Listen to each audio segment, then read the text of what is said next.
और इस बीच लखनऊ से आपको बड़ी खबर बताते हैं। उत्तर प्रदेश के ऐसे 19 जिले हैं जहां पर मॉक ड्रिल आज की जाएगी। आज बजेगा मॉक ड्रिल का सायरन। अलग अलग जिले ऐसे जहां पर अलग अलग समय पर मॉक ड्रिल किया जाएगा।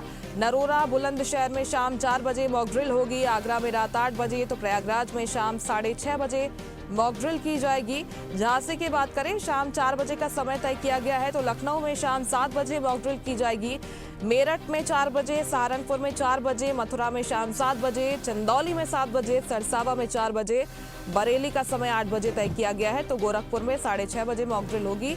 मुरादाबाद में दोपहर 12 बजे मॉक ड्रिल हो चुकी है। बागपत में 7 बजे मॉक ड्रिल का समय तय किया गया है। और इस खबर पर ज्यादा बातचीत के लिए सीधे रुख करते हैं। स्टेट हेड यूपी वंदना रावत लाइव हमारे साथ जुड़ गई हैं। वंदना, आज का दिन बहुत महत्वपूर्ण है। कड़ा संदेश आतंक को और पाकिस्तान को भारतीय सेना ने दे दिया है। अपना शौर्य दिखा दिया है भारतीय सेना ने, और हर भारतीय आज गर्व महसूस कर पा रहा है। एक जश्न का माहौल भी है। इस बीच मॉक ड्रिल भी आज की जानी है।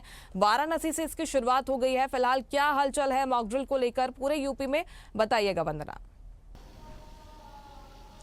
देखिए मुस्कान, जहां पर एक तनातनी का माहौल है पाकिस्तान भारत के बीच, क्योंकि पहलगाम में जो आतंकी घटना हुई उसके बाद से लगातार, क्योंकि सोमवार को ही अगर केंद्रीय गृह मंत्रालय की बात की जाए तो ये घोषणा की गई थी कि आज 7 मई को पूरे देश में करीब 300 से ज़्यादा जो ज़िले हैं वहाँ पर मॉक ड्रिल किया जाएगा। एक जो नागरिक है, नागरिक सुरक्षा डिफेंस के तहत नागरिक अपनी सुरक्षा कैसे कर सकता है, क्योंकि जैसे जंगी माहौल जैसे दिख रहा है, क्योंकि सिंदूर का जो कार्रवाई की गई है ऑपरेशन सिंदूर, उसके बाद कहीं ना कहीं तमाम ऐसी भी जो भपकियां हैं, जो धमकियां हैं, तमाम निकल के आ रही है। अभी बॉम्बे में देखिए फ्लाइट में बम रखने की जो खबर आई, उसके बाद यूपी में मॉक ड्रिल के लिए जो व्यवस्था है वो पूरी तरीके से दुरुस्त कर ली गई है, क्योंकि यूपी के जो 19 जिले हैं वहाँ पे मॉक ड्रिल की व्यवस्था की गई है, जिसको 3 कैटेगरी में बांटा गया है। पहला जो है बुलंदशहर में नरोरा, जहाँ पे विद्युत संयंत्र है, उसको संवेदनशील एरिया देखते हुए उसको A कैटेगरी में रखा गया है। वहीं अगर B कैटेगरी की बात करें तो बागपत और मुजफ्फरनगर,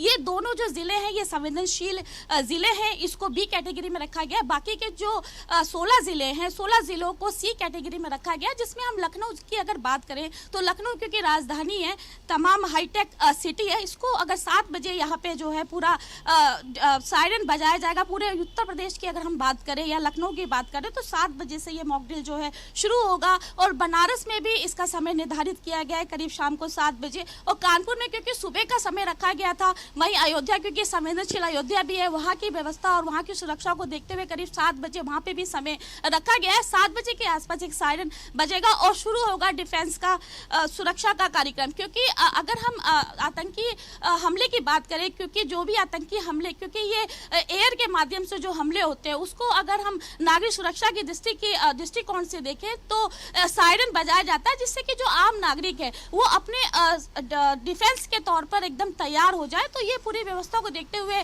जो अग्निशमन है और उसके बाद SDRF और NDRF की टीम है और तमाम जो मेडिकल के स्टूडेंट है, छात्र हैं, इसमें शामिल होंगे। जो आम जनता है उनको अपनी सुरक्षा कैसे करनी है इस जंगी माहौल में, उसका परीक्षण दिया जाएगा। जी बिल्कुल, इसके साथ ही वंदना, क्योंकि युवाओं को, छात्रों को भी इससे जोड़ना है, उन्हें भी ट्रेनिंग दिए जाने की बात की जा रही थी, तो क्या विद्यालयों में, स्कूलों में भी और कॉलेजेस में भी टीम पहुंचने लगी है ट्रेनिंग के लिए?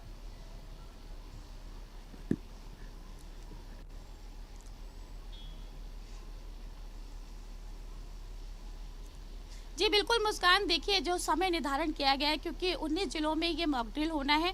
और लखनऊ की अगर बात करें तो शाम को यहाँ 7 बजे से मॉक ड्रिल का जो कार्यक्रम है वो शुरू हो जाएगा, और ये पुलिस लाइन में ये कार्यक्रम पूरा किया जाएगा। 7 बजे से सायरन बजेगा, जिसका ये इंडिकेशन होगा कि अब वो डिफेंस अपना जो परीक्षण है वो शुरू करेगी। और सबसे पहला जो स्टेप होगा, जो भी नागरिक है उनको ये बताया जाएगा कि सायरन बजने के बाद किस तरीके से हमको एक सुरक्षित स्थान पर जाना है, बेसमेंट के अंदर जाना है, किसी बिल्डिंग है तो जहाँ नीचे जहाँ पे तहखाने हो उस तरफ जाना है, ताकि अगर कोई ऐसा हवाई हमला हो तो हम अपने आप को सुरक्षित कैसे करते हैं, और साथ ही नागरिकों को किस तरीके से दूसरों की मदद करनी है, किस इस भावनाओं को भी जागृत करना है। और इसके अलावा ये दूसरा स्टेप होने के बाद तीसरा स्टेप है कि जो स्वास्थ्य सुविधा है, अगर जंगी माहौल में अगर इस तरीके के अटैक होते हैं तो नागरिक एक दूसरे की सुरक्षा के साथ साथ मदद के साथ साथ किस तरीके से उनको स्वास्थ्य सेवाएं उपलब्ध कराई जाए, इसकी ट्रेनिंग भी दी जाएगी। और इसके बाद बात करेंगे कि ब्लैकआउट, क्योंकि देखिए जब भी कोई जंग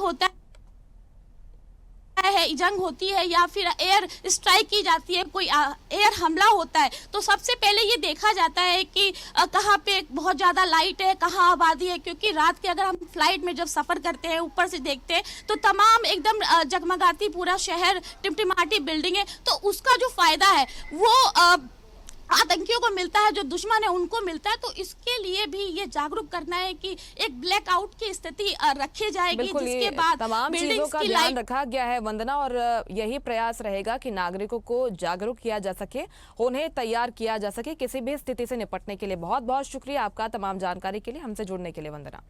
लेटेस्ट खबरों के लिए लाइक, फॉलो और यूट्यूब पर सब्सक्राइब करें, बेल आइकन दबाएं, साथ ही विजिट करें swedeshlive.com पर।